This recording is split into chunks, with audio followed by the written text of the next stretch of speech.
gave him a plate of food and told him to leave.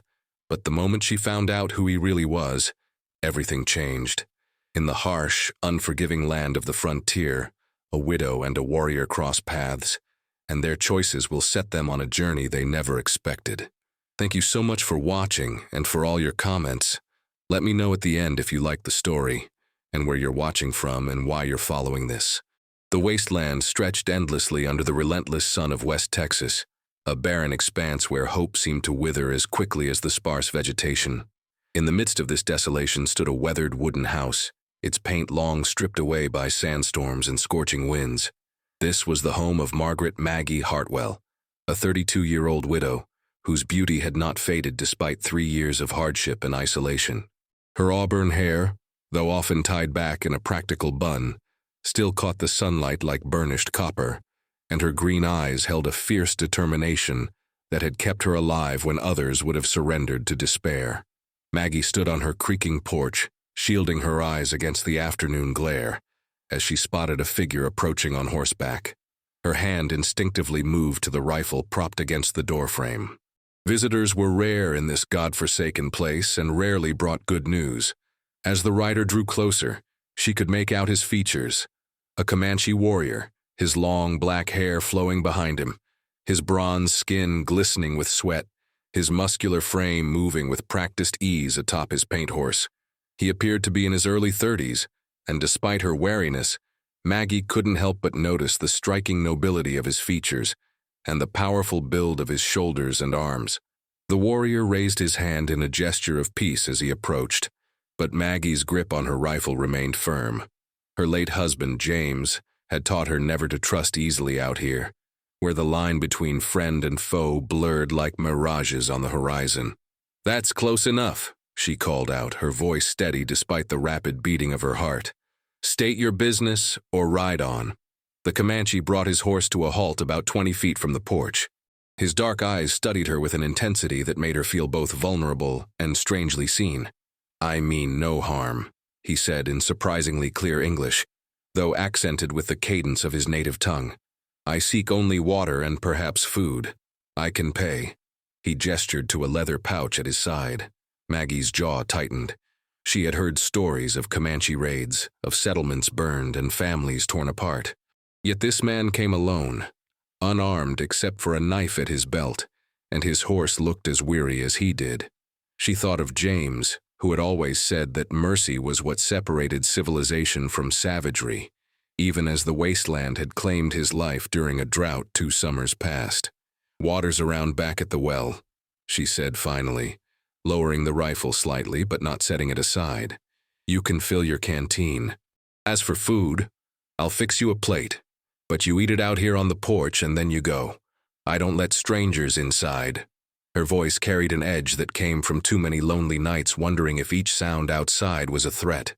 The warrior nodded, a slight smile playing at the corners of his mouth as if he found her caution both understandable and amusing. He dismounted with fluid grace, his tall frame unfolding to reveal he stood well over 6 feet. Maggie watched as he led his horse toward the well, noting how gently he stroked the animal's neck, whispering to it in Comanche. There was something in that tenderness that softened her wariness. Just a fraction.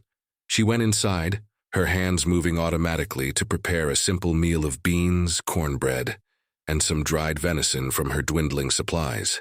Through the window, she observed him as he drew water, first letting his horse drink deeply before filling his canteen and splashing water over his own face and neck. The water ran down his chest, tracing the contours of muscles earned from a life of survival in this harsh land. Maggie felt her cheeks warm and quickly looked away, annoyed at herself for noticing. When she returned to the porch with the plate and a cup of water, he was waiting, having seated himself on the top step with a respectful distance from the door.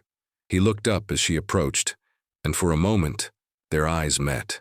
In his gaze, she saw something unexpected. A deep sadness that mirrored her own, the kind that came from profound loss. "Thank you," he said, accepting the plate with both hands in a gesture that seemed almost ceremonial. "You are kind to share when you have little." Maggie bristled at the observation, though it was true. "I manage fine on my own. Have been for 3 years now." "I did not mean offense," he replied, settling the plate on his lap. I only recognize the signs. This land takes much from all who live upon it, regardless of the color of their skin or the gods they pray to. She leaned against the porch post, the rifle now resting beside her rather than in her hands. You speak English well. Better than most I've encountered. He took a bite of the cornbread, chewing thoughtfully before answering. My name is Kame. It means secret in my tongue. My mother was Comanche, but my father was a fur trader from the east who stayed with our band for several years. He taught me English before he died. I learned that language could be as valuable as a fast horse or a sharp blade. Maggie Hartwell, she found herself saying, surprising herself with the admission. This was my husband's land. He died trying to make something grow here, trying to prove that determination could overcome nature. He was wrong. Keme looked out at the wasteland surrounding them, at the cracked earth and struggling scrub brush. Yet you remain. That speaks of determination too, does it not? Stubbornness more like, Maggie said with a bitter laugh. I've got nowhere else to go. Sold everything to come west with James. When he died, I didn't have enough to get back east, and too much pride to show up at my family's door a failure. They fell into silence as Keme ate, but it wasn't uncomfortable. The sun had begun its descent toward the horizon, painting the sky in shades of orange and purple that made even the wasteland beautiful for a brief moment. Maggie found herself studying this unexpected visitor, wondering about his story, about what had brought him to her door alone. Where are you headed? She asked finally. Not many travel through here. There's nothing for miles in any direction. Kemi set down his empty plate, having eaten every morsel she'd given him. I search for my sister. She was taken 3 months ago during a raid by white settlers seeking revenge for attacks our band did not commit. I have followed rumors and whispers across half of Texas. The last I heard, she may be held at Fort Richardson, but the trail grows cold. Maggie's breath caught.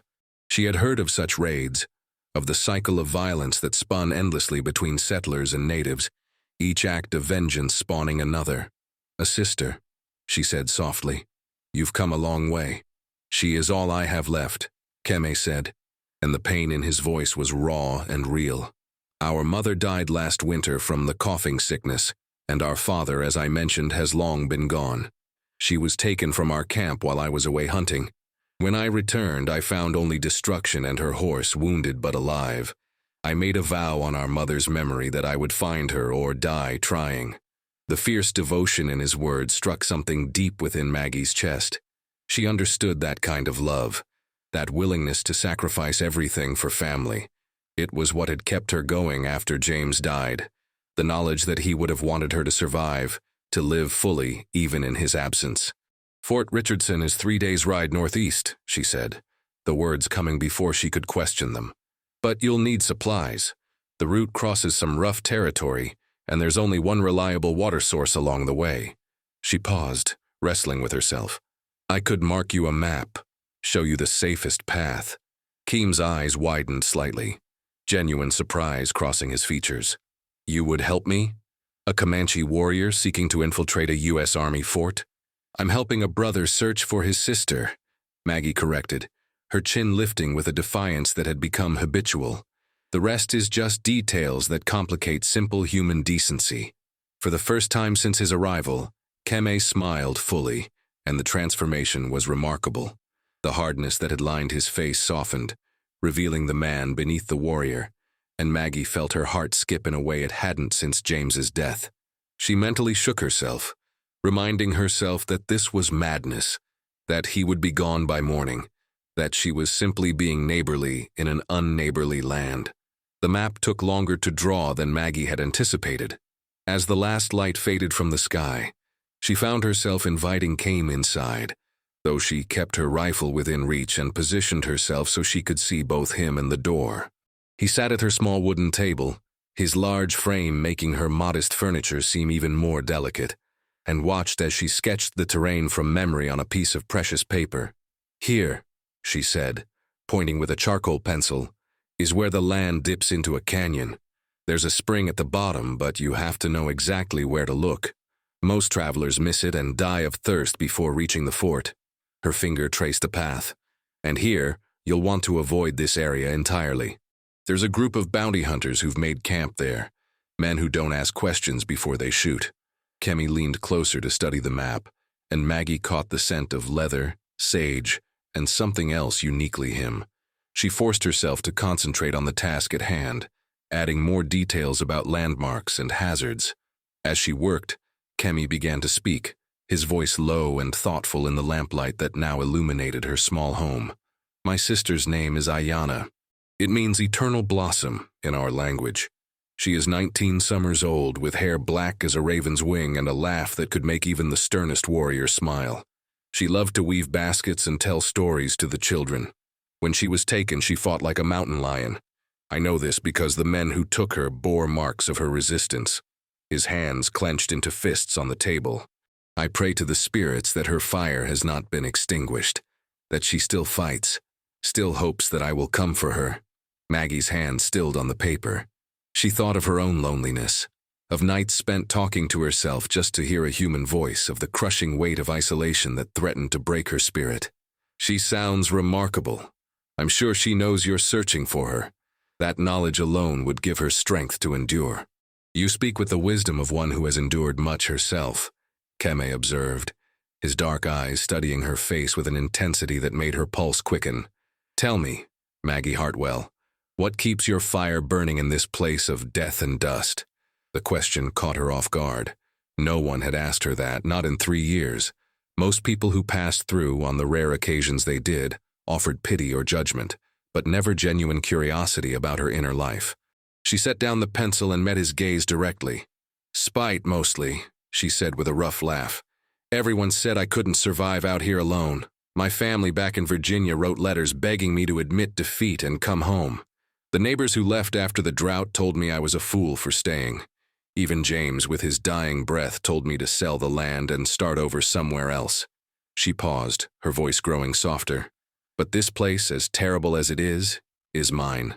I've watered this ground with my tears and my sweat. I've fought off rattlesnakes and dust storms and my own despair. Leaving would mean admitting that all of it, all the suffering, was for nothing. Kemi nodded slowly, understanding written across his features. You are a warrior in your own way. My people would respect such strength. We too know what it means to fight for land that the world tells us we have no right to claim.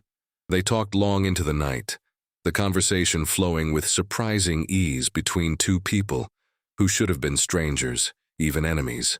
Kemi told her of his childhood, of learning to hunt and track from his mother, of the stories his father had shared about cities in the East, where buildings touched the sky, and people lived stacked upon each other like firewood.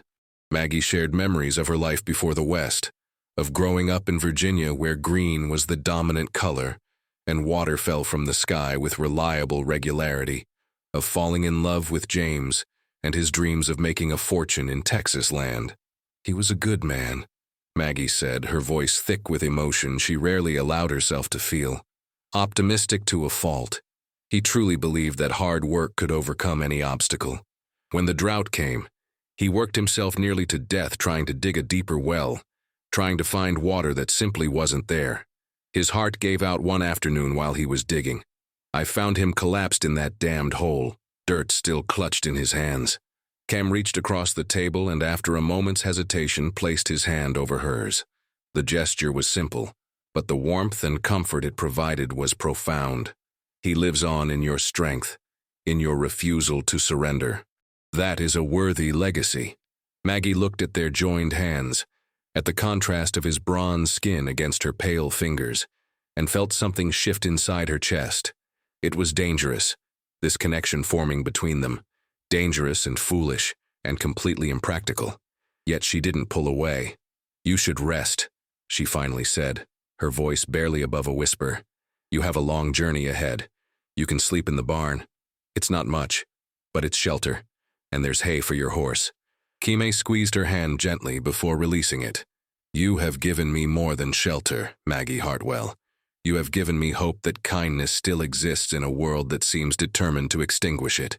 He stood, gathering the map she had drawn. I will not forget this debt. After he left for the barn, Maggie sat alone in the lamplight, her hand still tingling where his had touched hers. She told herself she was being ridiculous, that she was simply lonely and he was simply grateful, that nothing could come of this chance meeting. Yet when she finally lay down to sleep, her dreams were filled not with memories of James or nightmares of isolation, but with visions of dark eyes and a smile that transformed hardness into warmth. She woke before dawn to the sound of movement outside. Rushing to the window, she saw Keme preparing his horse, checking the saddle and supplies with the methodical care of an experienced traveler. Panic seized her heart, a feeling she couldn't quite name or understand. She grabbed a shawl and hurried outside into the pre-dawn chill. "You're leaving already?" she called out, hating how her voice betrayed her disappointment. Keme turned, and in the gray light of approaching sunrise, his expression was conflicted. "I must. Every day I delay is another day Ayana suffers. And yet," he trailed off, taking a step toward her, "I find myself reluctant to go. This night, speaking with you has reminded me that there is more to life than revenge and rescue. That connection between souls is as vital as water in the desert." Maggie wrapped the shawl tighter around herself, fighting against the words that wanted to spill from her lips. "Fort Richardson is dangerous. The soldiers there don't look kindly on Comanche warriors, even those who come in peace. You could be shot on sight." "I know the risks," Keme said, his voice grave. "But I made a vow. I cannot abandon it, no matter the cost." Something in Maggie's mind clicked into place, a realization forming with crystalline clarity. She had been surviving, yes, but not truly living. She had been waiting, though for what she couldn't say. Perhaps she had been waiting for this, a purpose beyond mere existence, a reason to use the strength she had cultivated through years of hardship. "Then I'm coming with you," she declared, the words surprising her even as she spoke them. "A white woman approaching the fort will draw less suspicion than a Comanche warrior. I can ask questions, gather information about whether Ayana is truly there. I can be your eyes and ears where you cannot go." Keme's eyes widened in shock. "No, absolutely not. The journey is too dangerous, and if you were discovered helping me, you would be branded a traitor to your own people. I cannot ask this of you." "You're not asking, I'm offering," Maggie countered, her stubborn streak rising to the surface. "Besides, what do I have here? This house in the middle of nowhere? This land that refuses to give life? You spoke last night of connection between souls. Well, I feel it too, Kemi. For the first time in 3 years, I feel something other than emptiness and determination. I feel purpose. I feel alive." She stepped closer to him, close enough to see the war raging behind his eyes. "Let me help you. Let me be part of something that matters." The silence stretched between them, heavy with possibility and fear. Finally, Kemi spoke, his voice rough with emotion. "If you do this, there is no turning back. The army will not forgive such a betrayal if we are caught. Your life as you know it will be over." Maggie laughed, the sound bitter and free all at once. "My life as I know it is already over. It ended when James died. This is a chance to begin again, to write a new story. One where I'm not just surviving but fighting for something, for someone." She paused, then added quietly, "For you." The journey to Fort Richardson tested every ounce of Maggie's resolve. They traveled mostly at night to avoid detection, Kem's knowledge of the land proving invaluable as they navigated treacherous terrain under starlight. During the day, they rested in whatever shelter they could find. Abandoned line shacks, caves carved into canyon walls, once even beneath an overhang barely large enough for 2 people and their horses. It was in these close quarters, sharing water and dried meat, speaking in hushed voices about their hopes and fears, that something profound blossomed between them. On the second night, as they sat by a carefully concealed fire in a protected ravine, Kime reached out and gently tucked a strand of hair behind Maggie's ear. The gesture was tender, intimate in a way that made her breath catch. "You are unlike any woman I have ever known," he said softly. "White or Comanche. You have the heart of a warrior, but the soul of a healer. You give without expecting return. You risk everything for someone you have never met." Maggie felt heat rise to her cheeks that had nothing to do with the fire. "I'm doing this for you as much as for Ayana," she admitted, the truth spilling out before she could stop it. "I know it's madness. We've known each other only days. Our worlds are so different. so incompatible. But when I'm with you, I feel like I've finally found the place I belong, and that place isn't a patch of land or a house. It's wherever you are. Keme's hand moved to cup her face, his thumb tracing the line of her cheekbone with reverent gentleness. In my culture, we believe that souls recognize each other across lifetimes, that some connections are forged by forces greater than ourselves. When I saw you on that porch, rifle in hand, fire in your eyes, I felt that recognition. I have been searching for Ayana, yes, but perhaps the spirits guided me to your door, for another reason as well. They came together like two storms colliding, the kiss desperate and searching, filled with all the loneliness and longing they had both carried for so long. Maggie's hands found the strong planes of his shoulders, feeling the muscles beneath his skin, while his arms encircled her waist, pulling her close as if he could protect her from all the hardships of the world through sheer will alone. When they finally pulled apart, both breathing hard, Maggie rested her forehead against his. "Whatever happens at the fort," she whispered, "whatever we find there, promise me we face it together." "Together," Kim agreed, sealing the vow with another kiss that spoke of promises and possibilities neither had dared dream of before. They reached Fort Richardson on the afternoon of the third day. The wooden fortress sat on a slight rise, American flags snapping in the constant wind, soldiers visible on the walls and moving about the grounds. Maggie's stomach clenched with fear, but she forced herself to breathe steadily, to project the confidence of a settler woman who had every right to be there. Following their plan, Kim remained hidden in a copse of trees about a mile from the fort, while Maggie rode in alone. She had rehearsed her story countless times. She was a widow traveling to stay with relatives in Jacksboro, seeking information about safe routes and perhaps to purchase supplies. It was thin, but plausible enough not to raise immediate suspicion. The guards at the gate were young, barely out of boyhood, and they regarded her with a mixture of curiosity and awkward courtesy. "Ma'am," one of them said, tipping his hat, "what brings you to Fort Richardson?" Maggie launched into her prepared explanation, adding details about her fictional relatives and expressing concern about rumors of Comanche activity in the area. The soldiers relaxed, apparently seeing her as just another nervous settler. They directed her to the trading post where she could purchase supplies and suggested she speak with Captain Morrison if she wanted information about safe travel routes. As she moved through the fort, leading her horse, Maggie's eyes scanned constantly for any sign of Ayana. Keme had described his sister in detail. Tall for a Comanche woman, with a distinctive scar on her left hand from a childhood accident, and a bearing that suggested she would never fully submit even in captivity. The fort was larger than Maggie had anticipated, with numerous buildings and a surprising number of people moving about. Finding one captive woman in all this would be like finding a specific grain of sand on a beach. At the trading post, she struck up a conversation with the proprietor, a garrulous man named Samuel, who seemed starved for someone new to talk to. After purchasing a few items she didn't need, Maggie carefully steered the conversation toward the topic of Comanche captives.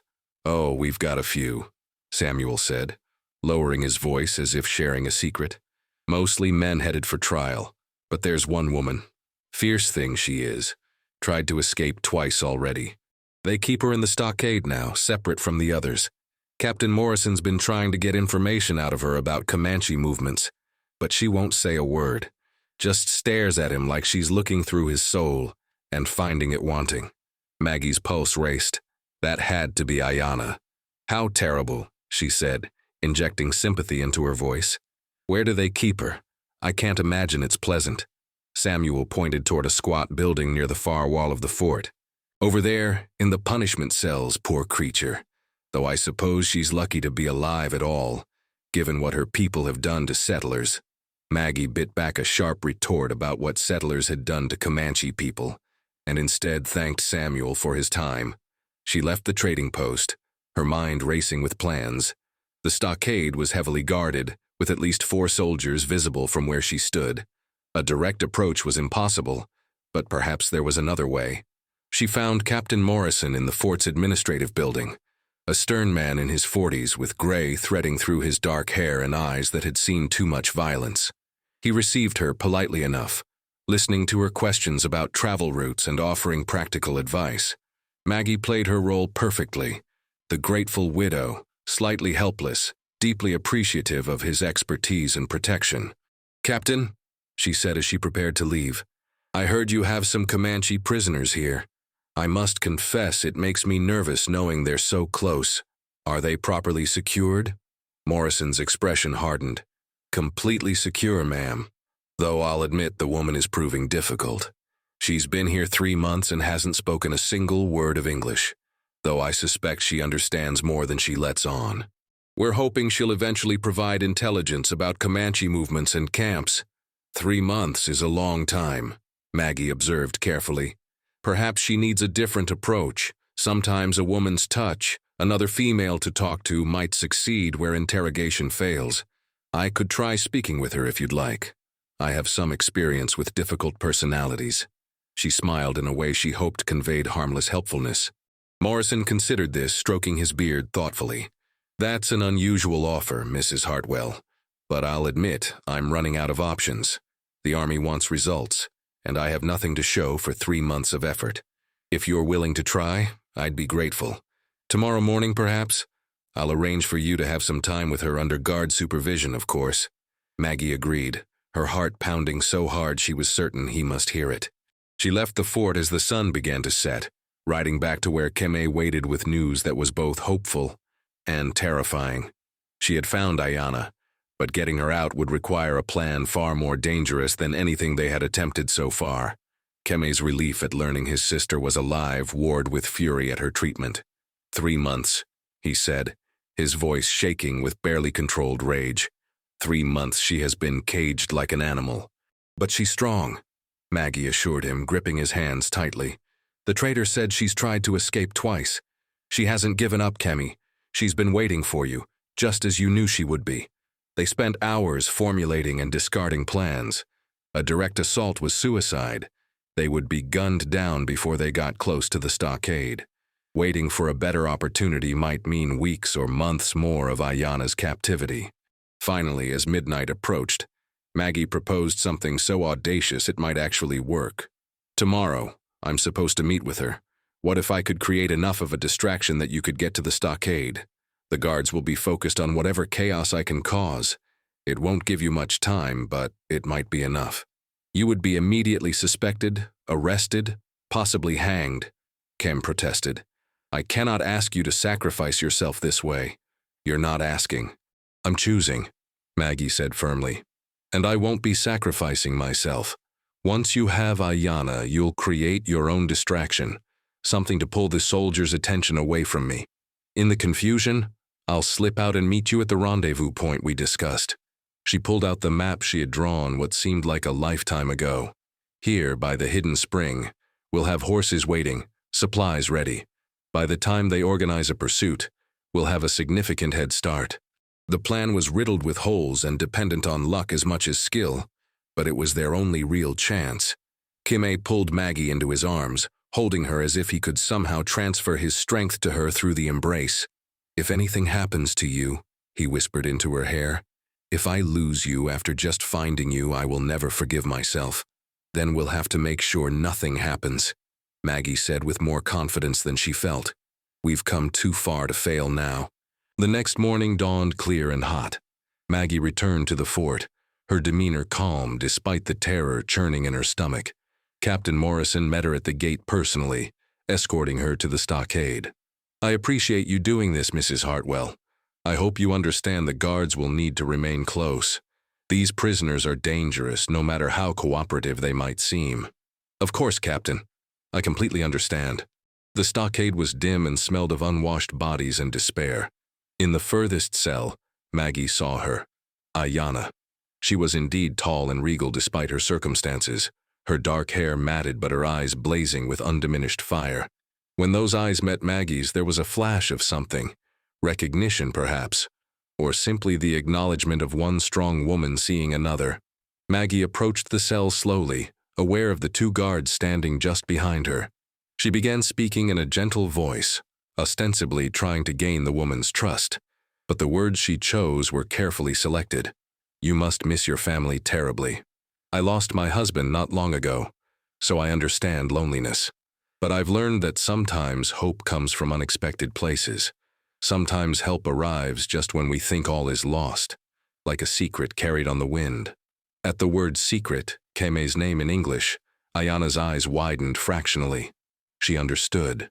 Maggie continued, weaving a seemingly innocuous monologue about loss and survival, but embedding within it information, timing, location, instructions. I find that dawn is the most hopeful time of day. The sun rises in the east, bringing light to even the darkest places. But sometimes the greatest changes come when we least expect them, in the full light of afternoon when everyone thinks they know what to expect. She had been talking for perhaps 10 minutes when she suddenly stumbled, crying out as if in pain. "Oh, my ankle." She fell against the cell bars, clutching her leg dramatically. The guards rushed forward to help her, and in that moment of distraction, she pressed a small piece of paper through the bars into Ayana's hand. On it was written a single word in English: "Noon, brother." The commotion Maggie created was enough. As the guards helped her outside, concerned about her injury, she saw Ayana's almost imperceptible nod. The message had been received. Now came the hard part. Maggie limped convincingly back to the administrative building, where Captain Morrison fussed over her ankle and insisted she rest before attempting to ride out. She accepted his hospitality, all the while watching the sun climb toward its zenith.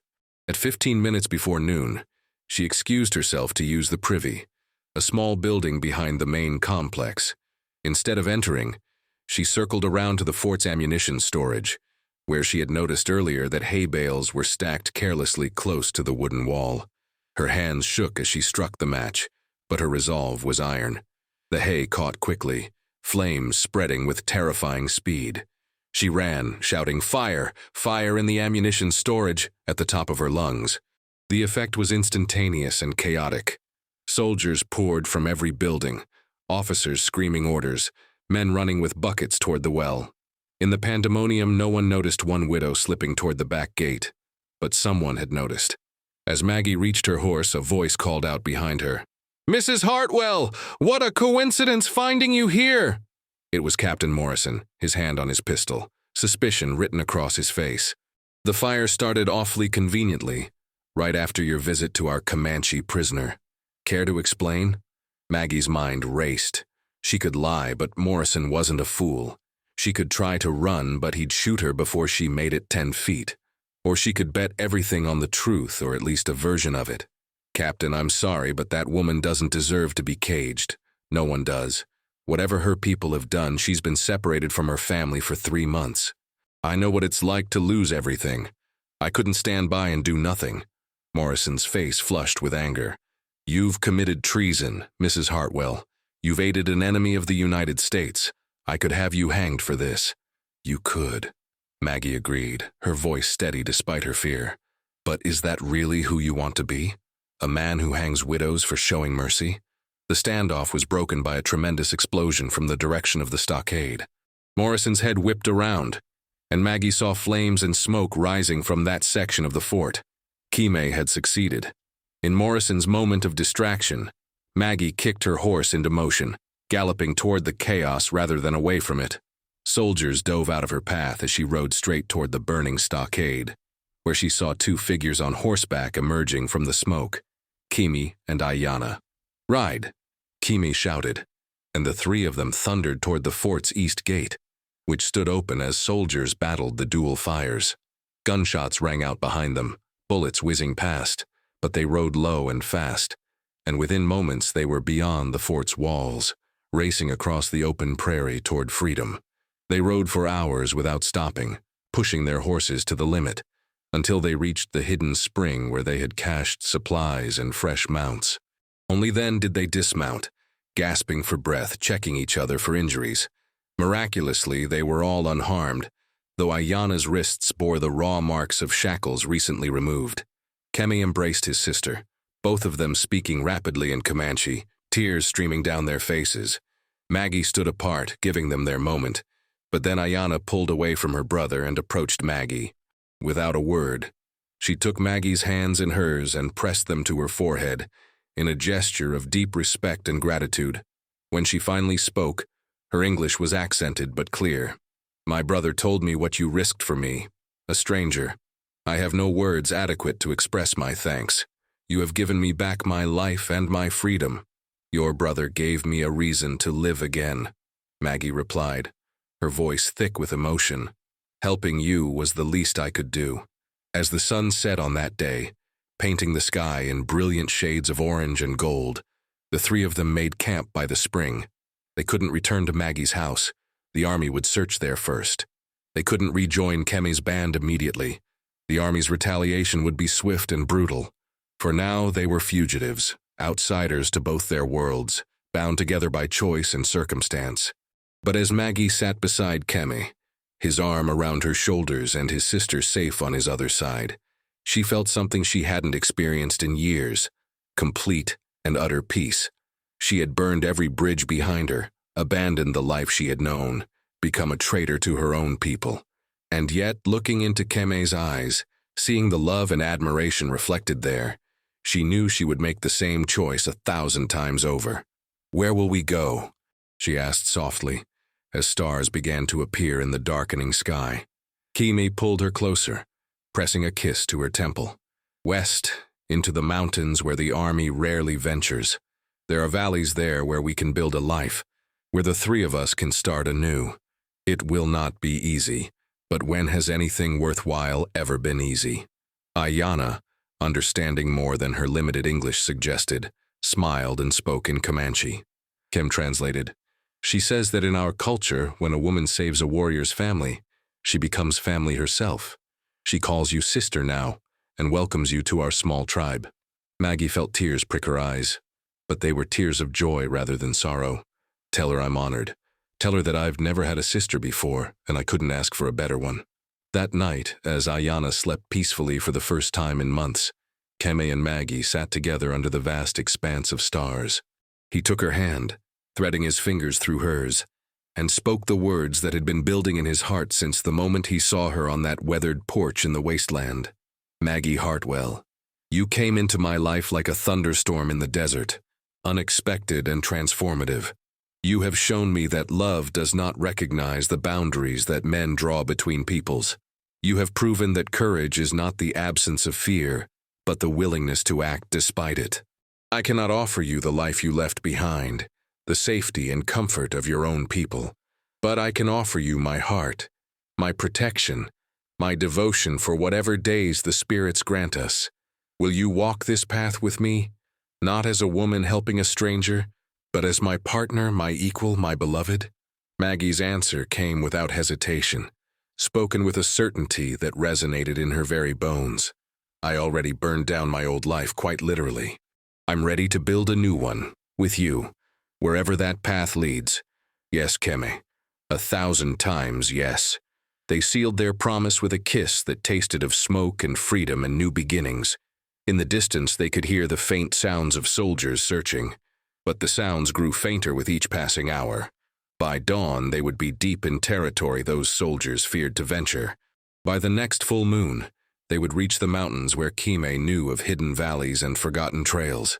The wasteland that had nearly destroyed Maggie had instead transformed her, stripping away everything she thought she knew about herself, until only the essential truth remained.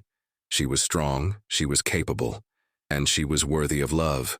The widow who had once stood alone on that porch, rifle in hand and heart full of bitterness, was gone. In her place was a woman who had chosen connection over isolation, love over safety, and hope over despair. As the first light of dawn broke over the horizon, Maggie stood between Kem and Ayana, facing west toward their future. Behind them lay the ruins of the lives they had known. Ahead lay uncertainty, danger, and hardship, but they would face it together. This unlikely family forged in fire and bound by choices that defied the hatred and division of their time. And in that moment, as Kemi's hand found hers and Ayana smiled with freedom newly reclaimed, Maggie knew that she had finally found what James had sought in the West, but never discovered. Not wealth or land, but something far more precious. She had found home, not in a place but in the hearts of those who stood beside her, ready to face whatever came next with courage, love, and unshakable faith in each other.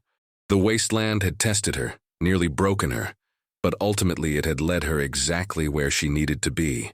And as they mounted their horses and rode toward the mountains where their new life awaited, Maggie looked back only once at the land that had taken so much from her. Then she turned her face forward, toward the future, toward love, toward the family she had chosen, and who had chosen her in return, and she smiled.